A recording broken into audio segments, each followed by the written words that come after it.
صدر مجلس اتحاد المسلمین گجرات، حیدرآباد کے رکن اسمبلی مولانا جناب جعفر حسین معراج صاحب، سابقہ رکن اسمبلی جناب محترم وارث پٹھان صاحب اور تمام میرے مجلس کے رفقا، معزز حاضرین اکرام، آپ تمام کا بہت شکریہ کہ آپ نے اپنا قیمتی وقت نکال کر آج کے اس عید ملن کی تقریب میں آپ نے شرکت کی۔ میں مولانا حبیب صاحب کا بھی شکریہ ادا کرتا ہوں کہ انہوں نے ہم کو یہاں پر آنے کی دعوت دی۔ میرے عزیز دوستوں اور بزرگوں، میں میڈیا کا بھی شکریہ ادا کرتا ہوں کہ وہ آج کی اس عید ملن کی تقریب میں آئے اور انہوں نے مجھے وہاں سے یہاں پر لا کر کھڑا کر دیا تاکہ میں جو بولوں وہ آواز صحیح طریقے سے پہنچا سکے، کیونکہ وہی ان کو لگتا ہے کہ ایئر کولر کے درمیان میں ہماری آواز صحیح طریقے سے ان کے ٹی وی کے کیمرے پر نہیں سنائی دے گی۔ تو مجھے کوئی اعتراض نہیں ہے، آپ کہیں پر کھڑا کریے، میں بولنے تیار ہوں، اور میں بدنام بھی اسی لیے بھی ہوں کہ میں زیادہ بولتا ہوں۔ میرے عزیز دوستوں اور بزرگوں، عید ملن کی تقریب ہے۔ میں اللہ سبحانہ و تعالیٰ سے دعا کرتا ہوں کہ اللہ سبحانہ و تعالیٰ ہم تمام کو جو اللہ نے توفیق دی اور اللہ کے فضل سے ہم تمام نے ماہ رمضان مبارک میں پورے روزے رکھے، نمازیں پڑھی، تراویح کی نماز پڑھی، شب بیداری کی، زکوٰۃ نکالی۔ اللہ سے دعا ہے کہ اللہ سبحانہ و تعالیٰ ہماری ان تمام عبادات کو اللہ قبول فرمائے، اور جو ہمارے ذہن، سوچ اور فکر اور قلب میں ایک تبدیلی پیدا ہوئی ماہ رمضان مبارک کی وجہ سے، اللہ سبحانہ و تعالیٰ اس تبدیلی کو جاری اور ساری رکھے آنے والے 11 مہینے میں۔ مجھے یہاں پر ایک عالم دین کے اس الفاظ یاد آ رہے ہیں کہ انہوں نے امام غزالی رحمۃ اللہ علیہ کو کوٹ کرتے ہوئے کہا کہ رمضان کے بعد امام غزالی نے لکھا کہ صحابہ اکرام دعا کرتے تھے کہ اللہ آئندہ رمضان ہم کو ملے۔ تو میرے عزیز دوستوں اور بزرگوں، اللہ سبحانہ و تعالیٰ سے دعا ہے کہ اللہ سبحانہ و تعالیٰ ہم کو صحت سے رکھے، ہمارے ایمان کو اللہ مضبوط اور کرے، اور جب تک اللہ ہم کو اس دنیا میں رکھے گا، اللہ ہم کو توفیق دے کہ ہم کو رمضان بھی ملے اور روزے بھی رکھیں، تراویح کی نمازیں بھی پڑھیں اور شب بیداری کرتے رہیں۔ میرے عزیز دوستوں اور بزرگوں، معزز علماء اکرام کی موجودگی میں لب کشائی کر رہا ہوں۔ میں صرف اتنا ہی کہنا چاہوں گا کہ ہم کو حالات سے مایوس ہونے کی ضرورت نہیں ہے۔ ہم کو حالات سے مایوس ہرگز ہونے کی ضرورت نہیں ہے، بلکہ ہم کو اپنے حوصلے کو بلند رکھنا ہے اور اللہ کی ذات پر مکمل توکل کر کے ہم کو اللہ کی راہ میں جد و جہد کرنا ہے، صبر کرنا ہے، اور ہم کو ہمت سے اپنے حوصلوں کو بلند رکھنا ہے، کمر بستہ ہونا ہے اور صرف اللہ سے ڈرتے رہنا ہے۔ اگر ہم اپنے ہمت کو کمزور کر لیں گے، حالات سے مایوس ہو جائیں گے، تو پھر باطل طاقتیں اپنے مقصد میں کامیاب ہو جائیں گی۔ جیسا کہ ابھی مفتی اسماعیل صاحب نے سورہ آل عمران کی اس آیات کو پڑھا اور اس کا ترجمہ کیا کہ نہ غمگین ہو، نہ سست ہو، یاد رکھو تم ہی غالب ہوگے اگر تم مومن ہو۔ تو ہم کو نہ سست ہونا ہے، نہ غمگین ہونا ہے، بلکہ اپنے حوصلوں کو بلند رکھتے ہوئے نیک کام کو کرنا ہے۔ جب تک دنیا رہے گی، جب تک اللہ دنیا کو باقی رکھے گا، یہ حق اور باطل کا مقابلہ چلتا رہے گا۔ تو اسی لیے ہم کو حق کی سربلندی کے لیے کام کرنا ہے۔ یقیناً نامہ صاحب حالات ہیں، یقیناً مشکلات کا دور ہے، یقیناً ہم اور آپ کو خاک اور خون کے طوفانوں سے گزرنا پڑ رہا ہے، یقیناً ہم دیکھ رہے ہیں کہ انسانوں کو کس طرح تڑپایا جا رہا ہے، مگر میرے عزیز دوستوں اور بزرگوں، اللہ کے رسول صلی اللہ علیہ وسلم نے ارشاد فرمایا کہ مجھے بہت ستایا گیا اور میرے بعد کسی کو اتنا نہیں ستایا جائے گا۔ تو ہم کو اپنے حوصلوں کو بلند رکھنا ہے۔ یہ سمجھیے کہ یہ جو نظارے آپ اور ہم دیکھ رہے ہیں کہ کسی کا ہاتھ کٹا ہوا ہے مگر اس کی دکان کو اس لیے توڑ دیا گیا کیونکہ اس نے پتھر پھینکا ہے، یہ بھی ہم دیکھ رہے ہیں۔ ہم یہ بھی دیکھ رہے ہیں کہ کسی کو پتھر پھینکنے کے الزام میں اس کے گھر کو، اس کے دکان کو، کاروبار کو ختم کر دیا جاتا ہے، کبھی گودام کو توڑ دیا جاتا ہے، مگر ہم کو یہ یاد رکھنا ہے کہ شعیب بن ابی طالب میں 3 سال رسول اللہ صلی اللہ علیہ وسلم اور صحابہ کرام کا سماجی بائیکاٹ کیا گیا تھا، 3 سال تک، مگر اللہ سبحانہ و تعالی نے کامیاب حق کو کیا۔ ہم کو اس بات کو بھی یاد رکھنا ہے کہ احد کا میدان ہے اور اللہ کے رسول صلی اللہ علیہ وسلم کے دندان مبارک شہید ہوئے۔ ہم کو اس بات کو یاد رکھنا ہے کہ خندق ہے اور رسول اللہ صلی اللہ علیہ وسلم نے اپنے پیٹ مبارک پر 2 پتھر باندھ دیے۔ ہم کو اس بات کو یاد رکھنا ہے کہ کعبے کا صحن ہے جس میں مبارک پر اونٹ کی اجڑی ڈالی گئی۔ ہم کو اس بات کو یاد رکھنا ہے کہ کعبے اور مکے کی سرزمین پر حضرت بلال کو تکالیف دی گئی۔ ہم کو اس بات کو یاد رکھنا ہے کہ حضرت سمیہ کو ابو جہل نے نیزہ مار کر شہید کر دیا۔ ہم کو اس بات کو یاد رکھنا ہے کہ جنگ بدر کا ذکر مفتی اسماعیل صاحب نے کیا کہ کیسے اللہ سبحانہ و تعالیٰ نے جن کے پاس پہننے کو کپڑے نہیں تھے، جن کے پاس کھانے کو کھانا نہیں تھا، اللہ نے کمزوروں کو طاقتوروں پر غالب کیا، ان کو کامیاب کیا۔ ہم کو ہرگز اس بات کو نہیں بھولنا ہے کہ کربلا کا میدان ہے، یزید ہے، اور اللہ نے نواز رسول امام حسین کو کامیاب کیا۔ میرے عزیز دوستوں اور بزرگوں، آج موجودہ ملک کے حالات کا اگر ہم جائزہ لیں گے تو صرف ہم کو اپنے ہمت اور حوصلے کو بلند رکھنا ہے، صبر سے کام لینا ہے، اور ان باطل طاقتوں سے ہم کو بالکل ہمت کے ساتھ اور صرف اللہ سے ڈرتے ہوئے، ان سے ڈر کر نہیں بلکہ صرف اللہ سے ڈر کر ان سے مقابلہ کرنا ہے جمہوری طریقے سے، اور اللہ ہم کو کامیاب کرے گا۔ کیونکہ اگر ہم مایوس ہو جائیں گے مشکلات کا سامنا کرنا پڑے گا، اور ہم مشکلات کا سامنا کرتے آئے، بلکہ میں تو اس سرزمین میں کھڑا ہوں جہاں پر وطن عزیز میں اگر سب سے زیادہ فسادات ہوئے تو اسی سرزمین پر ہوئے، سب سے زیادہ، چاہے وہ 69 کا فساد ہو، 1980 کا فساد ہو، شہادت بابری مسجد کے بعد کا فساد ہو، 2002 کا وہ جنوسائیڈ ہو، مگر میں سلام کرتا ہوں اس سرزمین پر بسنے والے لوگوں کو کہ انہوں نے ہمت سے سینہ تان کر آج بھی زندہ ہیں اور فخر کے ساتھ اپنی زندگی گزار رہے ہیں۔ تو میں آپ سے صرف یہی گزارش کرنے آیا ہوں کہ آپ جیالے ہیں، اور آپ ایسی سرزمین پر ان اندھیروں میں ایمان کے شمع کو اللہ کے فضل و کرم سے اللہ نے آپ کے ذریعے سے اس شمع کو اللہ جلائے رکھا ہے۔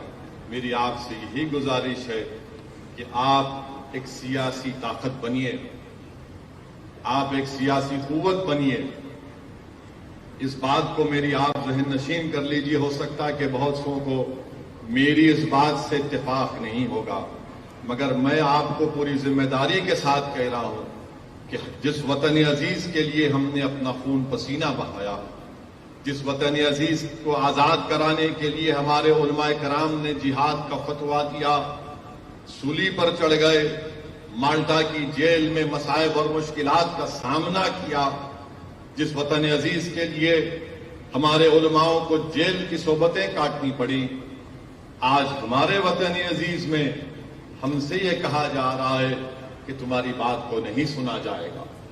میرے عزیز دوستوں اور بزرگوں، اگر ہم خاموش بیٹھ جائیں گے تو یاد رکھیے ہم ان مجاہدین آزادی کو خراج عقیدت نہیں بلکہ ہم ان کو دھوکہ دے رہے ہیں، ان کی روحوں کو دھوکہ دے رہے ہیں، بلکہ ان کی قربانیوں کو زندہ رکھنا ہے۔ تو ہم کو ایک زندہ رہ کر اپنے مسائل کو جمہوری طریقے سے بے باکی کے ساتھ اور اپنے حوصلہ اور ہمت کو بلند کر کے ہم کو اپنے مسائل کو حل کرنا ہے۔ اور میری اس بات کو آپ ذہن نشین کر لیجئے کہ وطن عزیز میں مسلمان حکومت کو نہیں بدل سکتا، وطن عزیز میں مسلمان کسی حکومت کو نہیں بدل سکتا، یہ دھوکہ آپ کو دیا جا رہا ہے۔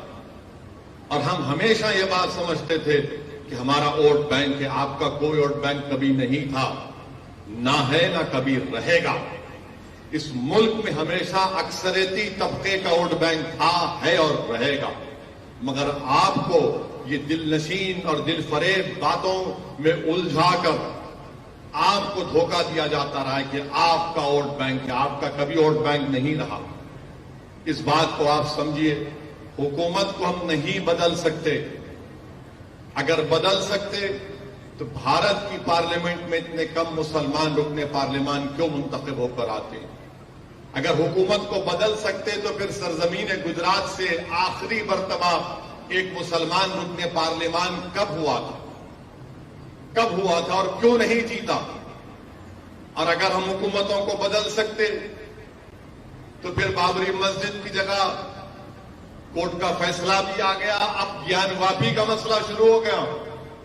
تو یاد رکھیے میری اس بات کو، آپ کو پورا آپ کو اجازت ہے کہ آپ میری بات سے متفق نہ ہو، مگر میں بحیثیت ایک سیاست کے طالب علم کے، میں علماؤں کی موجودگی میں کہہ رہا ہوں جن کے سینے میں اللہ اس کے رسول کا کلام محفوظ ہے، میں سیاست کا طالب علم ہوں، جو میں نے سیکھا اور سیکھ رہا ہوں وہ مجھے کہہ رہا ہے کہ ہم حکومت کبھی نہیں بدل سکتے۔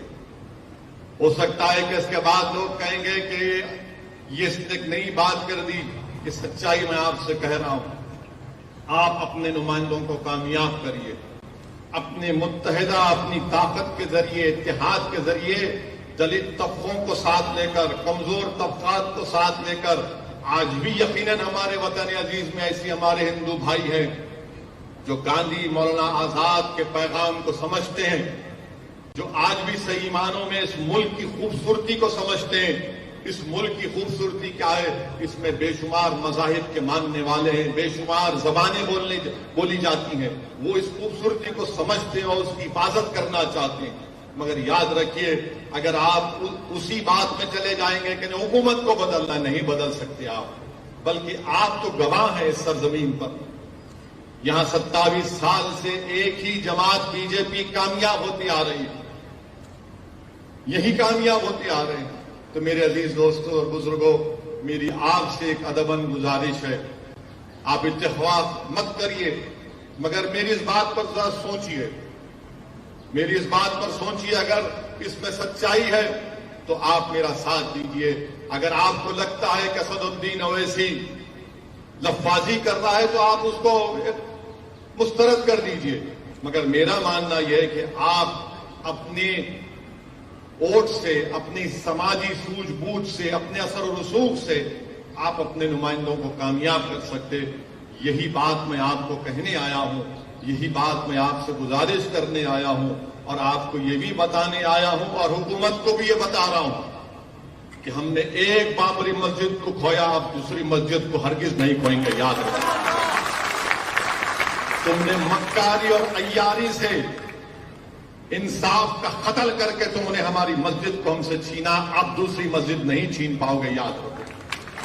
اب ہم تمہاری ان باتوں کا بھروسہ نہیں کرنے والے کہ ہم بچائیں گے، نہیں تم نہیں بچاؤ گے، اب ہم بچائیں گے اپنے مساجد کو، اپنی تہذیب کو انشاءاللہ۔ جو لوگ آ کر مجھ سے کہتے ہیں کہ نہیں نہیں ہم ہیں، تم نہیں ہے، تم کبھی ہمارے ساتھ نہیں تھے، تم تو ہمارے جنازے جب آتے تم آ کر دو دکھاوے کے آنسو بہا کر چلے جاتے ہو، اور اس کے بعد ہماری بربادی کے افسانے کوئی لکھ کر کوئی کتاب لکھ دیتا ہے، کوئی مضامین لکھ دیتا ہے، اس کو کوئی ایوارڈ مل جاتا ہے۔ میرے عزیز دوستوں اور بزرگوں، میں آپ کے درمیان میں ذمہ داری کے ساتھ کھڑے ہو کر کہہ رہا ہوں